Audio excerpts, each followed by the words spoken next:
Do not try this at home.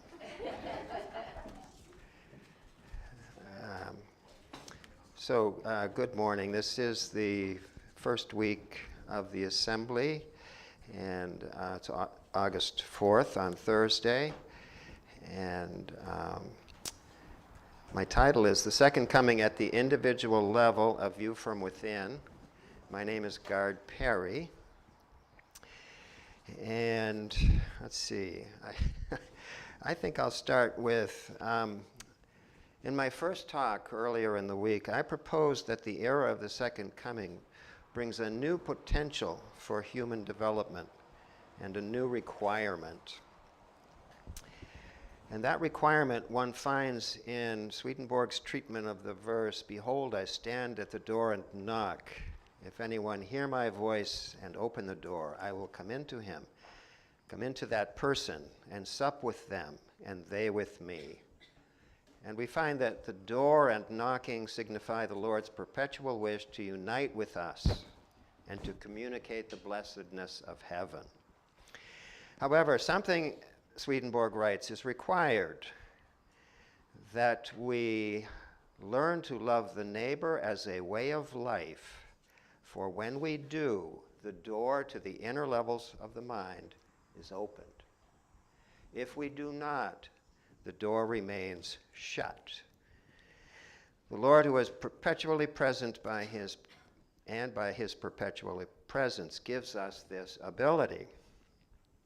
Now, while this may sound easy enough, there is more to it than meets the eye. For in this new era, something more, some people might think is not possible. For in this new era, the interior levels of the mind can be opened all the way to heaven, and we can live simultaneously in a sacred world within and the secular world without. And I said in that previous talk, and I say again, I propose that we can learn to love the neighbor as a way of life, and that the interior levels of the mind can be open all the way to heaven. That we can live in a sacred world, which is heaven, within, and the secular world, which is out, that is without, both at the same time. And that while this may sound difficult, there are teachings in this era of the Second Coming to show us the way. And that this is an example of the Second Coming at the individual level. To make this case is the aim of the present talk. Now, to do so, I will enlist your support and participation by asking you to hold that this proposal is possible, and that you will follow my logic as best you can. And when you encounter a difficulty or a question or an obstacle, to think it is not possible, note it and bring it up at the end, at the question and answer portion of our time together. Now, as I continue, I'm going to pause and say what Ken Turley told us, that in a speaking role at the Freiburg New Church Assembly, there are two sides to this: the speaker and the response from those of us, I'm often in the audience, who are listening. It is equally important, I loved it the way Ken reiterated that your response and articulation of it during the discussion period, if you can't, in public, afterward, whatever, is as important as what I say. And what I say is important because that's what's going to elicit the response, and that is an example of reciprocal conjunction. That is what it is, and Swedenborg says that lots of times. And so this is literal reciprocal union between a speaker and a listener, and your response is actually more important to me than what I'm going to say.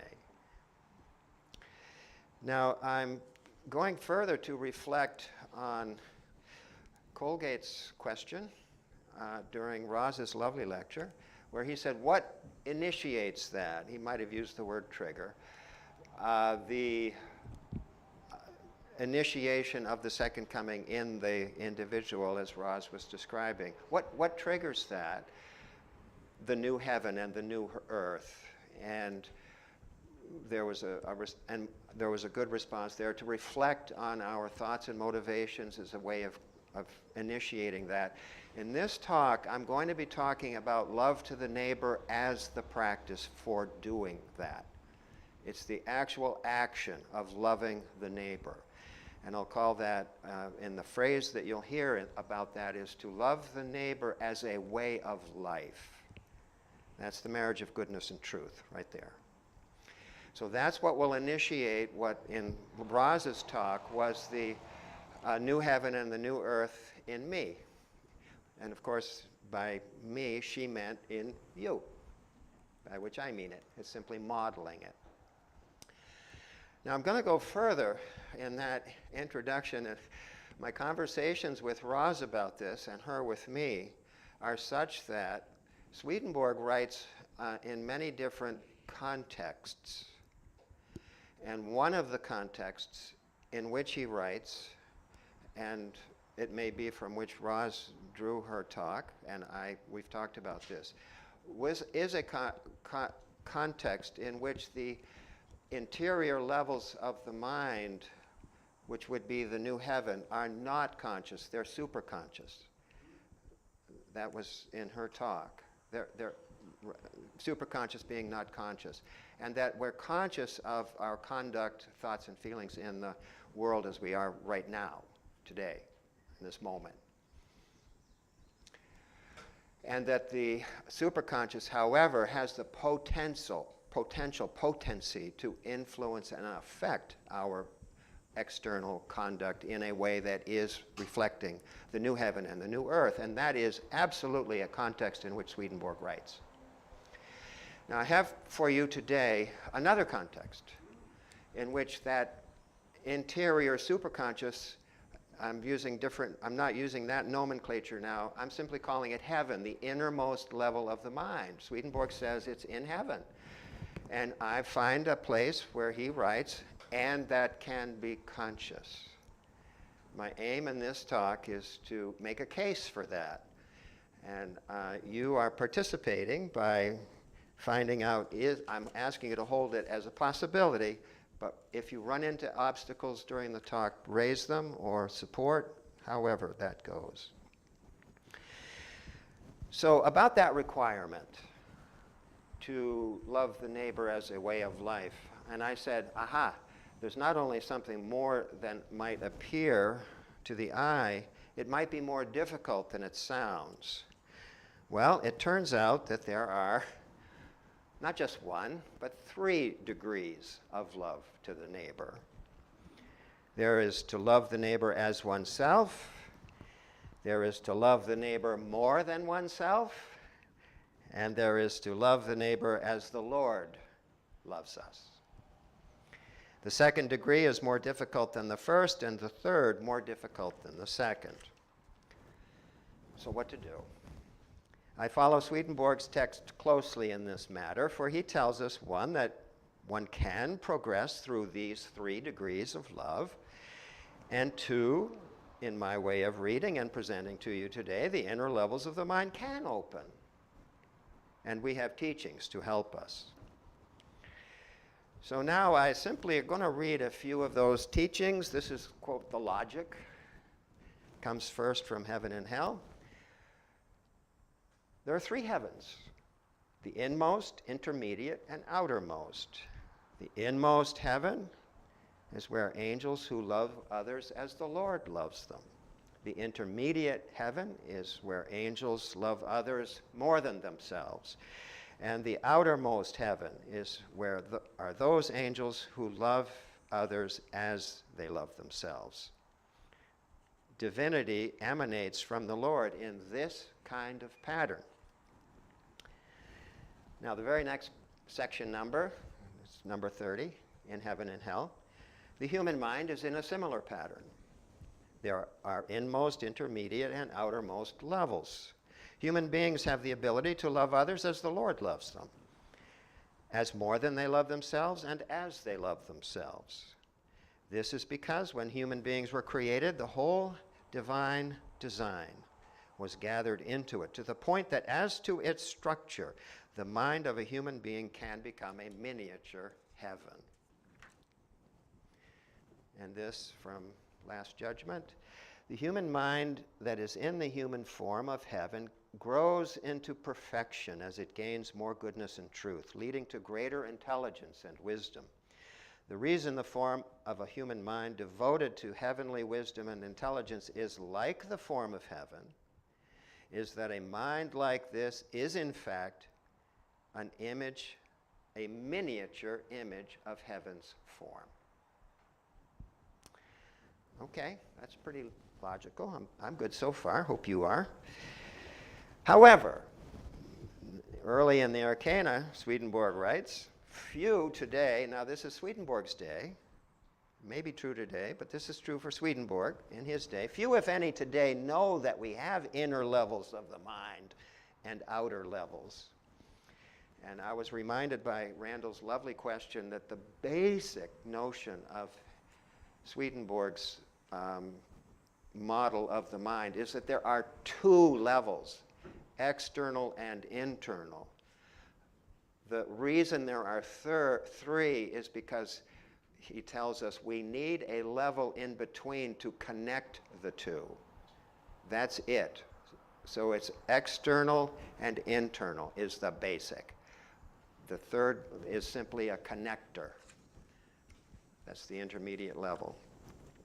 No one can ever see and experience that there are inner levels and outer degrees of the mind that are distinct one from another without knowing that there are actually these three levels. Actually, I anticipated that. Internal, external, and intermediate level that connects the two. This is so because there are three heavens, all of them present in us. And the distinctions among them are very clear. This is how people can be raised by the Lord into heaven, which could never happen unless we had the same number of heavens within us.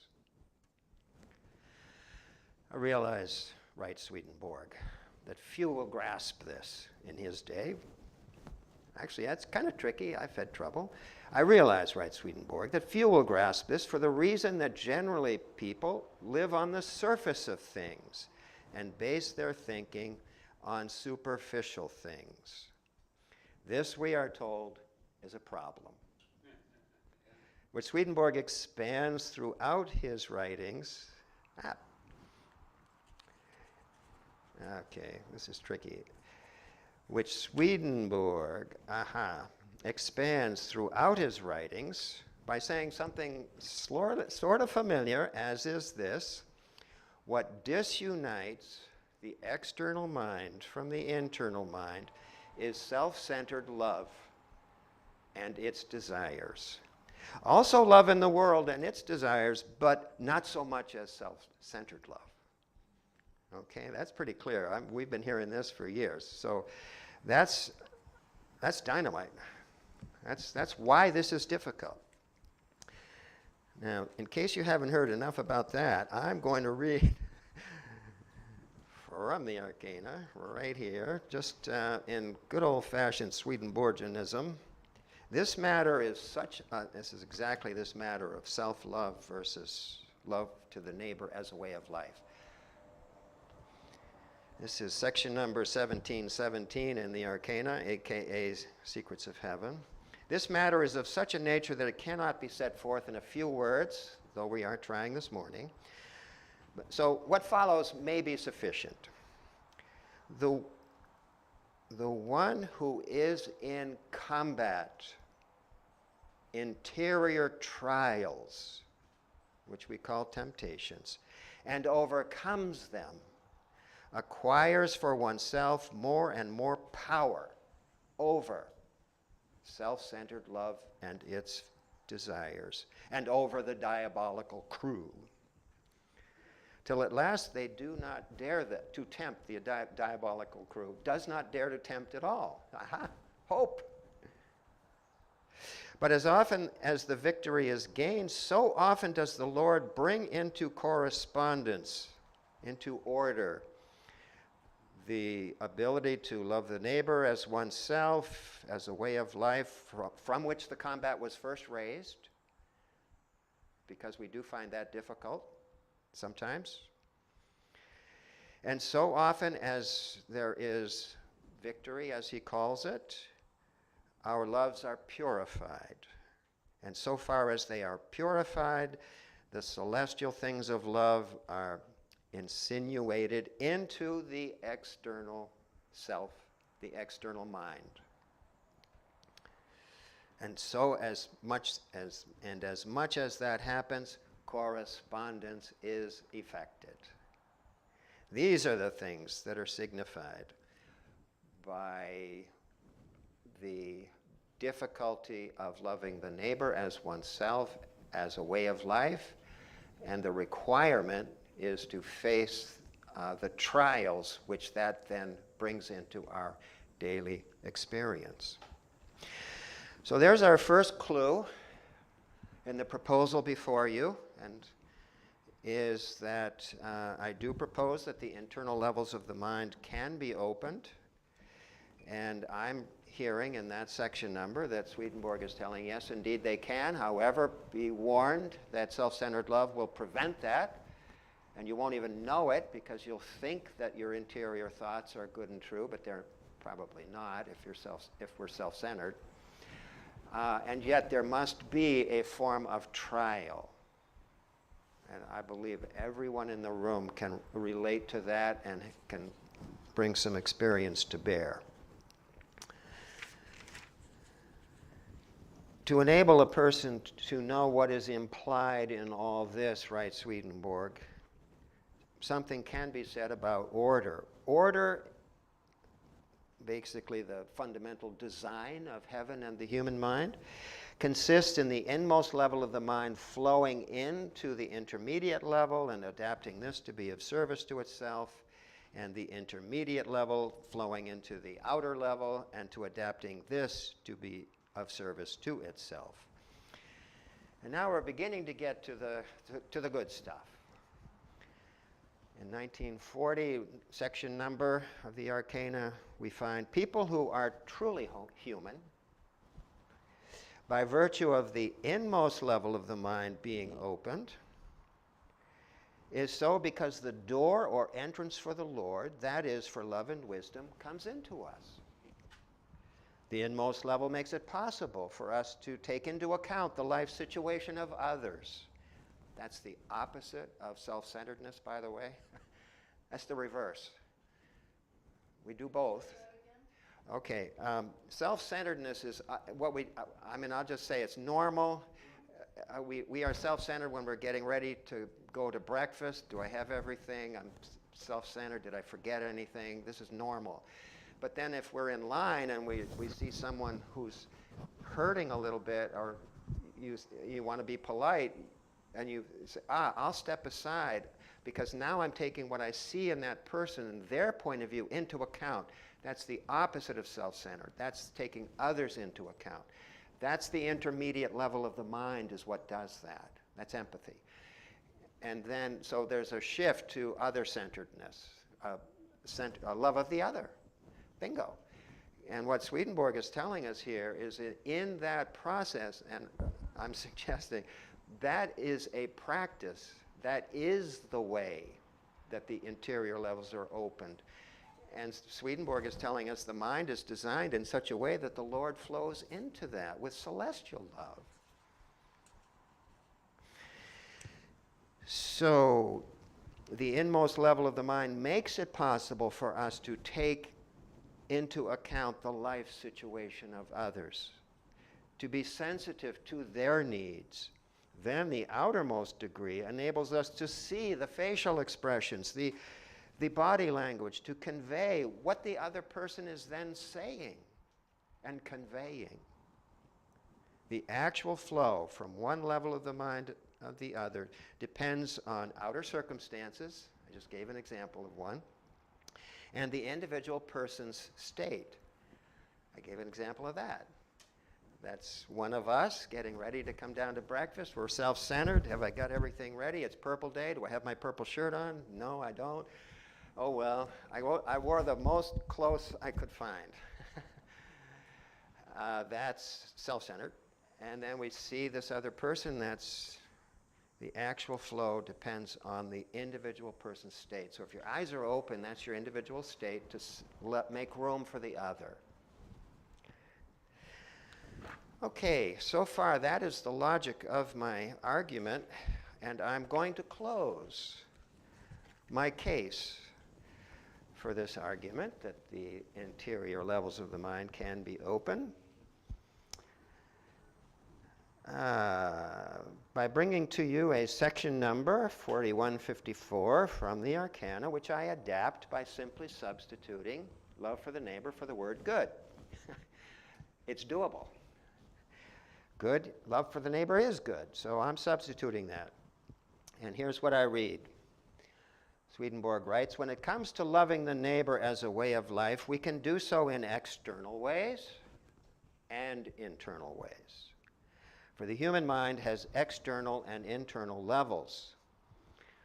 The internal mind has 3 levels because there are 3 heavens. The external mind also has 3 levels that correspond to the 3 internal levels. The characteristics of loving the neighbor as a way of life vary at each level, such that each is utterly distinct and ought not be confused, writes Swedenborg. Now, to get to this idea, let's take an example. 2 people, so now this is fiction, by the way. I'm making this up. It's theoretical. This is a possible scenario. I think you'll recognize it. 2 people who know each other well and who care for and about each other are talking. They might be Swedenborgians. They might be here at the assembly. In fact, I see them now in my mind's eye. They're sitting apart, a distance away, on the bench that overlooks the river and onto the mountains, sitting side by side. They are talking about an important matter, and no one would think of interrupting them. One is talking, one is listening. The one talking is presenting an issue, a problem, and asks to receive some support, feedback, a little help. By the time I have brought this scenario to your attention, their conversation has been going on for some time, and they are well underway in the process of one saying what the issue is and the other listener understanding the problem. Now I propose that one of the 2, could be both of them, but one's the listener, and that's the one I'm talking about, because that's where you practice this. I'm proposing that one of the 2, the listener in this example, has been practicing love to the neighbor as a way of life in order to open the interior levels of the mind, and is practicing it now. In that conversation that we're observing, were that to be the case, something like the following could happen. That listener, step by step, moves through each of the 3 levels of the external mind, then onto the 3 levels of the internal mind. There's a total of 6 levels. For simplicity, I will take each level in order that the skillful listener would need to move through. They're sitting, one is listening, one is talking. In my mind's eye, the speaker is on the left, my left. The listener is on the speaker's right and has turned to his or her left to see the speaker, to hear the words, see the facial expressions, see the body language. That's the outermost level. That's the first level. And that conveys information. It's the outermost level of the external mind. However, these two people know each other. This is not, they know each other well. So the listener goes to the second level of her mind to access the knowledge that she has about her friend. Because she knows the values, the aspirations, the hopes, the promises of that person, and she brings them to her mind. That's the second level. She knows this. Now the third level is beginning to get to the help that the speaker had asked for. Because the listener, who he or she, who knows the speaker, has already begun to see the help that she wants to offer. She sees a resolution from the point of view of the speaker, knowing it's not his or her own point of view. That's not how she would handle it. It's not her problem. It's the speaker's problem. And she begins to see a picture in her mind and hear what she might say to help the person when the speaker speaks and says, "What do you think?"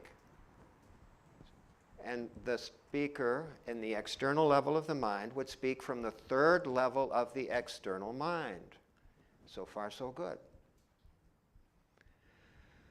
This person, though, is practicing opening the interior levels of the mind, and there are three more. They're the internal levels, and one of them is open all the way to heaven. We'll get to that. So she takes a moment before she begins to respond, having established herself with the speaker in silence. Now's the time for silence. Rather than speak right away, she meditates for just a moment, contemplates exactly what is this situation. So she begins to experience this issue fully, the listener does, as if it were her problem, feeling it at every level of her being, external and internal. As feeling it as if it's her problem. That's deep empathy. And that's in the first level of the internal mind. And knowing it is not her problem. It's the other person's problem. That's real empathy. Otherwise, it becomes sympathy, and it could degenerate from there. That's the first level of the internal mind.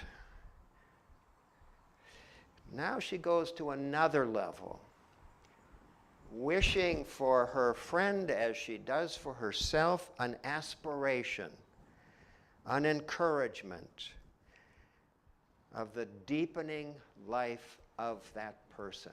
Might this issue be a source of growth and development? We say spiritual growth. I'm saying deepening level of the mind. The listener wants that for her friend and knows that her friend would want that and helps her use the issue for that purpose. That's the second interior level, and there are only three. We get to the third. This is where the inmost level is not anything like what we generally experience. I'm simply going to characterize it this way: falling into a deep love. Deep as the ocean, high as the sky, limitless in its oneness with this person and with all people. The listener sits and loves. No speaker, no listener. Then realizing that her friend does want a little help, in heaven, as the listener is now in heaven, within the internal level of the mind, still sitting on the bench, still at the Saco River. Only a moment has passed of silence.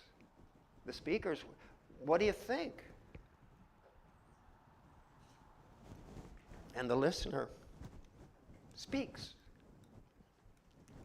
and says what was on the mind and what was on the heart in its fullness. The speaker now listens. Says, thank you. That was wonderful. I feel good. Yeah, I feel good. So,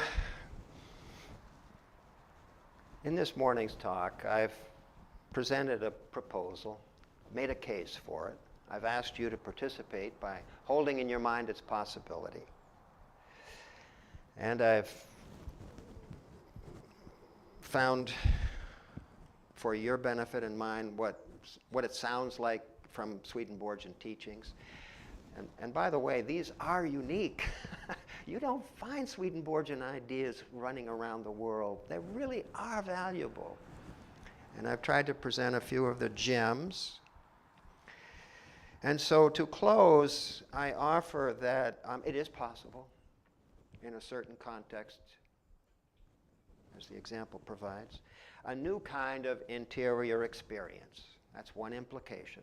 We're open to a new kind of interior experience. A sacred world in the form of heaven and the secular world in the form of the world are both within us. And we can live from one into the other.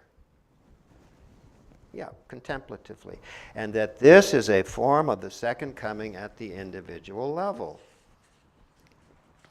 Okay, now it's time for your participation.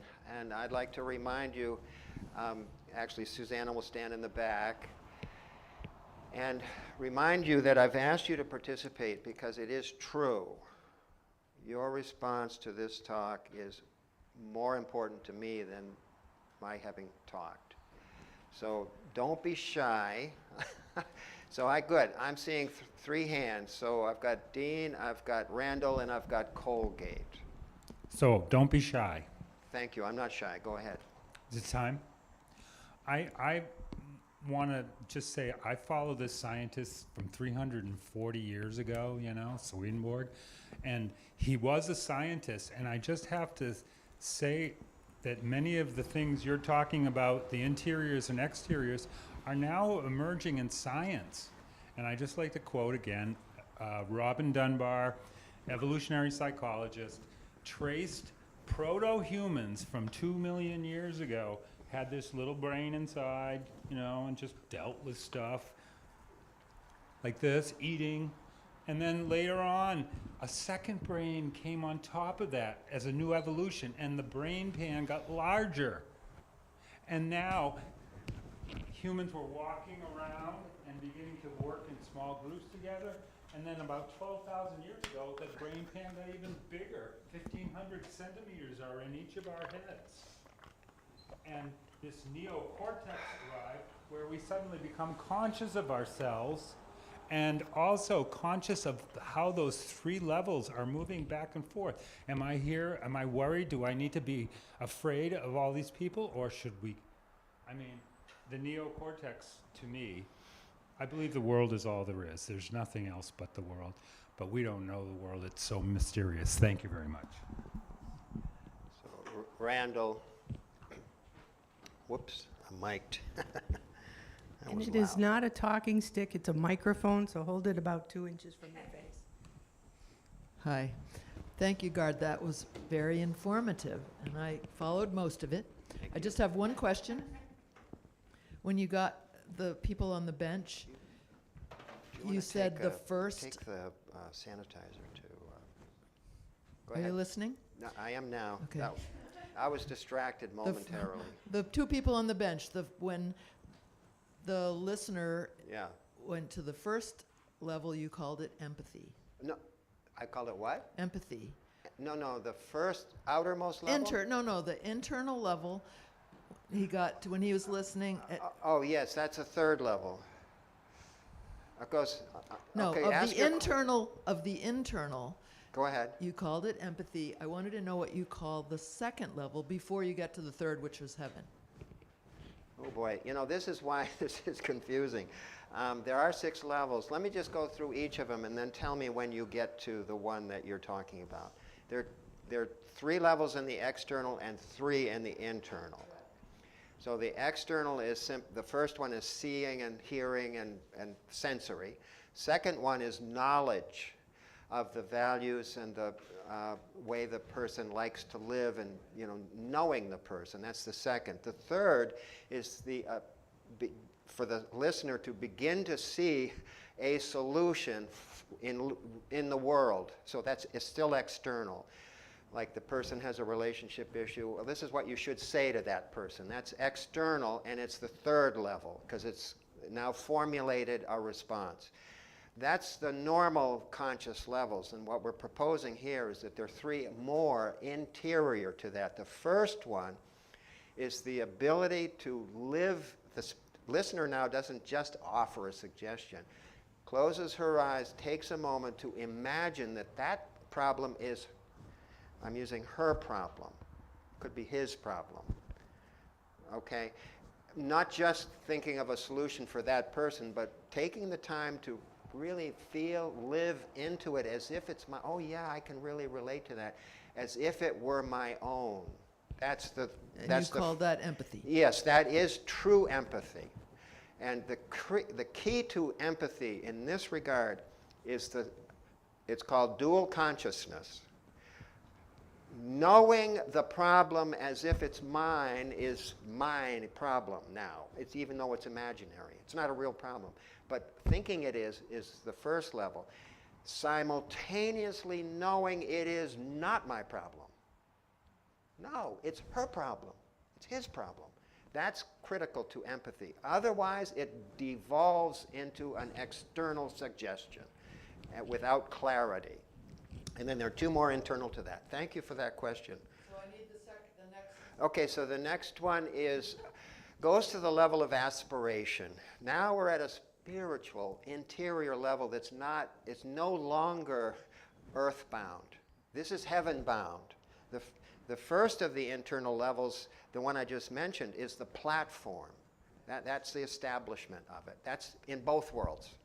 The next one's in the interior of the mind, and it's the second level.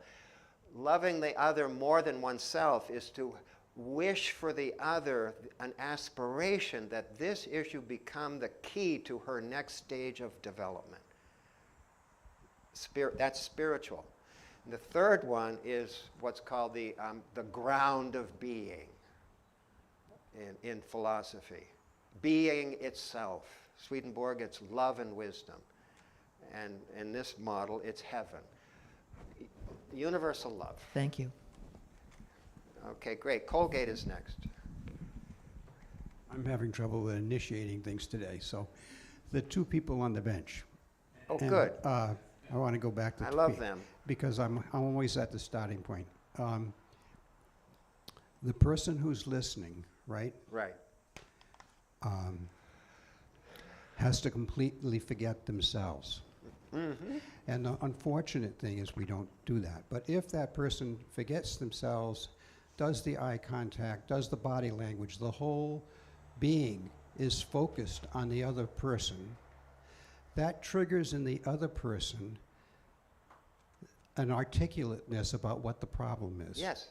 And it becomes not self anymore, it becomes externalized.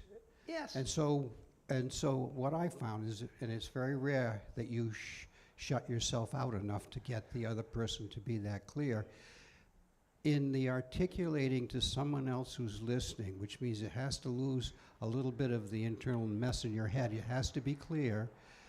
The answer is given to the person without you even speaking, Okay. right? But the problem is we only half listen. We only 3/4 listen.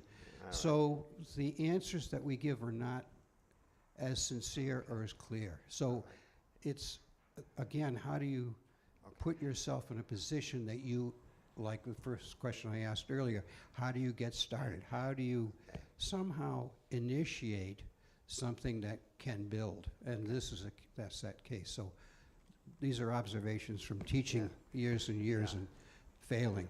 Anyway. Okay, so I'm going to speak to Colgate for just a minute, but without raising your hand at the moment. Dave is next, Dave Keating. And then, maybe Carol. I didn't see which came first. But so I'm going to speak. What? She's closer. So Carol, then Dave. So I'm going to speak just a moment to Colgate now. And you're all going to listen to what I say. And without raising your hand, just think about what Colgate just said. Listen to what he said. And think that he actually answered almost all of his question. The answer was embedded in his question. Do you feel that way, Colgate? Because you basically explained. All right, so now I'll just say, what Colgate just did was bring up the converse of the example. Because what I focused on was the listener and her process of listening. Colgate said, hey, wait a minute, I was thinking about the speaker, which I did not touch on. Because when a speaker is speaking to a person listening in the way you heard described, the speaker senses that because the other person, and Colgate's language was forgetting him or herself. There was no self-centeredness in the listener, total attention. And what Colgate was observing is that act alone, with no words, will help the speaker clarify the issue, which you don't have to raise your hand. We all have that experience. This is why attention, the quality of attention, which is what this was about, is so critical. Because a wordless response, if it's done from that openness, will give the speaker the answer the speaker wants from within. And Colgate further said, and that's so very rare, and I want to leave time for both Carol and Dave. We've got 5 minutes. Ooh, we got a third question. So what I'm going to say to Dave, Colgate afterward is that actually it doesn't have to be self-forgetfulness. Swedenborgian ideas are such that we can be very present to ourselves, but the self in service of the other. Our senses are alive. Everything is alive. Okay, Carol, Dave, and Christina. That'll probably do it for today. I'm going to try to make this question clear. Most often, when I've been in a situation like the people on the bench that you describe, I'm usually working with people that are in early recovery, or it's in that type of setting where people have problems, and they're coming to me because I generally have the answer of how to help them in recovery or sobriety or whatever. So it's a little bit separate, but where I'm thinking about the spiritual answers that you're talking about is that oftentimes it's hard to initiate the conversation in such a way that they can listen. They're so agitated and so full of whatever it is that is wrong. Yeah. Where is that locus point? Because I've often gotten to that place where I'm so identifying with them that I do get lost between their problem and mine because it's similar. So it's sort of a double thing. I go up and down with it. I hope that question makes sense. Okay, so very quickly, so we'll make sure I won't be able to answer the whole thing as I hear it, but then we'll get right to Dave and right to Carol's, Christina. So if you're talking about yourself as now a listener to the other person? No, I'm the speaker. Somebody's coming to me. And who's, yeah, I got confused on that one. Afterward. So Dave, please. Dave Keating. When you got to the inmost of the inner level and you reached the closest to God, right. And Swedenborg says we can't really make use of the formless overwhelming love and wisdom of God, we think of the divine human or the Lord, and I expect you we're trying to help a person with a problem at some point, and that would seem the right point when we're the closest to God, is say, Lord, what shall I do? I thought you'd say that, but you didn't. And I thought it would be practical when you're closest to the Lord and you're most receptive to the help. You would say, Lord, what shall I do? Or say or do to help my friend. Right. Okay. So that's a great question, and that's Dave saying that. I'll just offer it this way. Dave's question implies that to Dave, it would seem that if he were getting to that, as I explained it, there would be a question, Lord, what shall I do? At that point, closest, that's when the answer comes. Yes, that is a way of being at that level, and that can happen to that listener. If you were the listener, it very well might happen that way. Now, to say that, yes, that's right, and the other way, depends. Remember, everything depends on the person and the circumstances. A great deal of variety. So it's as true to say that the listener, in this case, fell into the ground of being. Now, when that happens, that simply means that they're at the most receptive level, which can be nonverbal. It's just pure love. Can't say anything, can't hear anything. It's just ground of being. It's oneness. So that person would have to then go back through the levels, which just happens in a split second. But there's then a retreat from there to a retrieval of it. It's remembered, but they would have to be in a more external level of their mind to then formulate, okay, this is what happened. And that would be their Lord. That would be their way of having asked, Lord, what shall I say? And that would be the way the Lord would then say what to say. They're just two ways of doing what I'm thinking of as the same thing. Thank you, Dave. Christina's last question. Thank you so much. I have a question from a remote viewer, Amy B. And she's wondering if you think that personality disorders that classify lack of empathy as part of that narcissism, etc., exist? Okay, could you just read that question slowly one time, and we can all think about it. Go ahead. Do you think that personality disorders that classify lack of empathy as part of that narcissism, etc., exists? Well, some of us are familiar with disorders of the mind and psychiatry, psychology, and